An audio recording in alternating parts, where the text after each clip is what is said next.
Hello and thank you for tuning in for a lesson with A Course in Miracles. Today is lesson 169. My name is Janet Melody, and as always I post a link under this video to today's text which I'm going to read through. So we'll get straight away started. Okay, so today's lesson is By grace I live, by grace I am released. Grace is an aspect of the love of God which is most like the state prevailing in the unity of truth. It is the world's most lofty aspiration, for it leads beyond the world entirely. It is past learning, yet the goal of learning, for grace cannot come until the mind prepares itself for true acceptance. Grace becomes inevitable instantly in those who have prepared a table where it can be gently laid and willingly received, an altar clean and holy for the gift.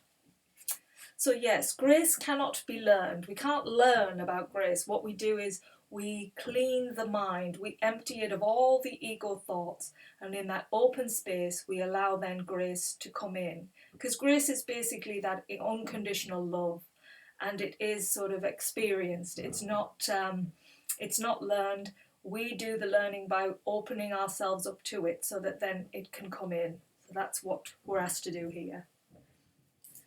Grace is acceptance of the love of God within a world of seeming hate and fear. By grace alone the hate and fear are gone, for grace presents a state so opposite to everything the world contains that those whose minds are lightened by the gift of grace cannot believe the world of fear is real. So we're eliminating all fears and upsets, and we know that those things that we fear are just illusions in the mind.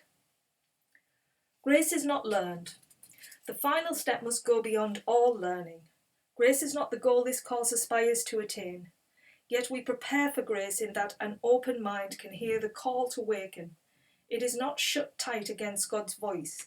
It has become aware that there are things it does not know, and thus is ready to accept a state completely different from experience with which it is familiarly, I can't say that word, at home. So, what we're trying to do is really open our minds up to a totally new way of being and getting rid of the beliefs and the perceptions that we have about the world, questioning them to the point where, like, if you feel fear, know that it's not true. And how else could I see this? What else is possible? Open your mind up to the possibilities of love. Whatever you're seeing, whatever the grievance is, ask yourself, what else is possible in the eyes of love? And let that transcend, because the more we do this, the more we're opening our mind up and our hearts up to that grace experience. We have perhaps appeared to contradict our statement that the revelation of the Father and the Son as one has been already set, but we have also said the mind determines when that time will be and has determined it. And yet we urge you to bear witness to the word of God to hasten the experience of truth and speed its advent into every mind that recognizes truth effects on you. Oneness is simply the idea God is, and in his being he encompasses all things. No mind holds anything but him. We say God is, and then we cease to speak, for in that knowledge words are meaningless. There are no lips to speak them, and no part of mind sufficiently distinct to feel that it is now aware of something not itself. It has united with its source, and like its source itself, it merely is. So in grace, as we are allowing our minds to totally open up to the experience of grace, we are also merging with our source at the same time. It's like we're removing the physical structures that the mind has made so real to become that one united energy of love. And that can be scary to some people. It's like, what's going to happen? Am I going to lose my entire being? No, you're going to go into a place of wholeness, because this way of living is a separatedness. It might feel like you're whole, but you're not. You're actually separate from that love energy. So we're really willing today to allow grace in and to become one. That's our first step, really, to become one, which is what we've been told many times with these lessons. Really step into that oneness. And today we're really being asked to, put that forward. Use all these meditations and this connection with God. Everything that's really worked for you, be even more willing today to allow that energy to unfold even further than you've gone before. This is another step into that greatness of God. We cannot speak nor write nor even think of this at all. It comes to every mind when total recognition that its will is God's has been completely given and received completely.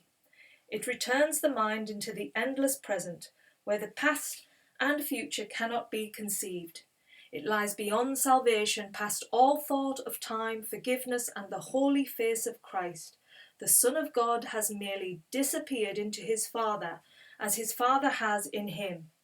The world has never been at all. Eternity remains a constant state. See, that's the thing I was saying. It feels scary to become totally absorbed in one, because you're going to lose the physical, I guess, that physical aspect. But in losing that, you gain so much more. You gain the grandness, and you see how magnificent you really are, to the heights that you just cannot imagine with the mind. This is bringing the heart forth into that place, into that energy. You feel it in this physical form. You felt it on a small scale, but going really forward into it and allowing that energy to come to you, which is already there. It's like you're uniting with it in this oneness. So this is beyond experience we try to hasten. Yet forgiveness taught and learned brings with it the experiences which bear witness that the time the mind itself determined to abandon all but this is now at hand. We do not hasten it, in that what you will offer was concealed from him who teaches what forgiveness means. So forgiveness, as we always have learned, when we forgive, we are releasing those constraints to, the separate, every time we forgive, we're getting rid of the separateness. We're getting more closer to the source, because we're seeing everybody is an aspect of us. It's not like we're separate. We're all aspects of each other. So in loving those people around you, you're giving that back to yourself. And the more you forgive, the more you're getting closer to that energy of love. If you keep having the fear and the anger and the suffering, you're putting yourself more and more separate from that energy. So keep forgiving, keep moving yourself forward into this energy of love. All learning was already in his mind, accomplished and complete. He recognized all that time holds and gave it to all minds that each one might determine, from a point where time was ended, when it is released to revelation and eternity. We have repeated several times before that you but make a journey that is done. For oneness must be here. Whatever time the mind has set for revelation is entirely irrelevant to what must be a constant state. Forever as it always was, forever to remain as it is now, we merely take the part assigned long since, and fully recognize as perfectly fulfilled by him who wrote salvation's script in his Creator's name and in the name of his Creator's Son. There is no need to further clarify what no one in the world can understand. When revelation of your oneness comes, it will be known and fully understood. Now we have work to do, for those in time can speak of things beyond and listen to the words which explain what is to come is past already. Yet what meaning can the words convey to those who count the hours still and rise and work and go to sleep by them? So once you have really gone into that oneness and you've become one with love and you've had that experience, you know what it is. You come back to this world and you bring it to those around you that you feel are still not seeing the oneness, are still going by time and going by those things, because you're bringing everybody with you. You can't do this. This isn't about doing it on your own. You've got to bring everybody with you, because if you keep seeing people separate from you, then you're not there yet. So they are gifts. They're actually showing you which parts of you still need the work. So whoever comes with a grievance or whoever triggers that part in you once you can forgive them, once you can extend love to them, you are bringing yourself and that aspect of yourself back to the source. That's what we're doing. Suffice it, then, that you have work to play your part. The ending must remain obscure to you until your part is done.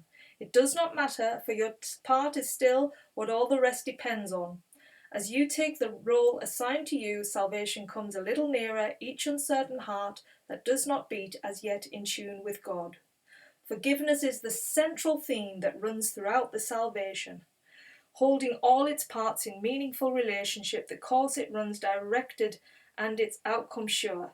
And now we ask for grace, the final gift salvation can bestow. Experience that grace provides will end in time. For grace foreshadows heaven, yet does not replace the thought of time, but for a little while.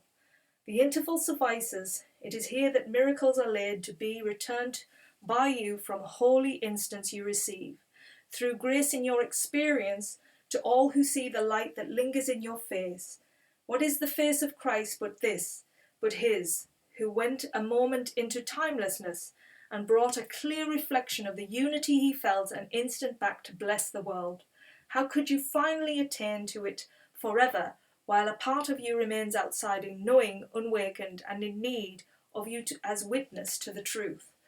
So in these moments when we feel grace, when we've felt it, when we've embodied it, when we see what it feels like to not worry about time and just to feel that absolute love, we have those moments, and then we come back to the world because there's work to be done by sharing it with others so they can see it in your face, and then you extend that to them. And in each moment, this work that you're doing is gradually bringing everyone back into that wonderful source of love. So be grateful to return as you were glad to go an instant, and accept the gifts that grace provided you. You carry them back to yourself, and revelation stands not far behind. Its coming is ensured. We ask for grace and for experience that comes from grace. We welcome the release it offers everyone. We do not ask for the unaskable. We do not look beyond what grace can give. For this we can give in the grace that has been given us. Our learning goal today does not exceed this prayer, yet in the world, what could be more than what we ask this day of him, who gives the grace we ask, as it was given him? So our prayer that we're going to be doing in the morning for 5 to 30 minutes, and on the evening for 5 to 30 minutes, we want to be saying, by grace I live, by grace I am released, by grace I give, by grace I will release. So once you're at 1 and you're feeling that grace within you, you're released from your own suffering. And then as you give that grace to others, you're releasing them from all of their suffering. It's a beautiful, beautiful lesson today. To be so loving to yourself, so loving to others, and just let go, surrender to that wonderful experience of grace. Because every moment you experience it, you can bring that back, knowing that you can go back to that place, as you bring others forth with you to show them the truth about the world. And then on the hour, every hour, as you've connected to that wonderful sensation of grace, ask it to help you move forward in this circumstance. Remember, how can I offer grace? How can I offer grace to others? That love, that unconditional love to others. How can I experience this situation differently, away from the familiar, from the norm? I want to flip things upside down, no matter what the situation. The more I can do that, the more I am released, and I release everyone around as well around me. So that's today's lesson. I hope you get a lot of just wonderful experiences today, and I send you my love, hoping that all the miracles come true for you today. Take care, and I'll see you soon. Bye.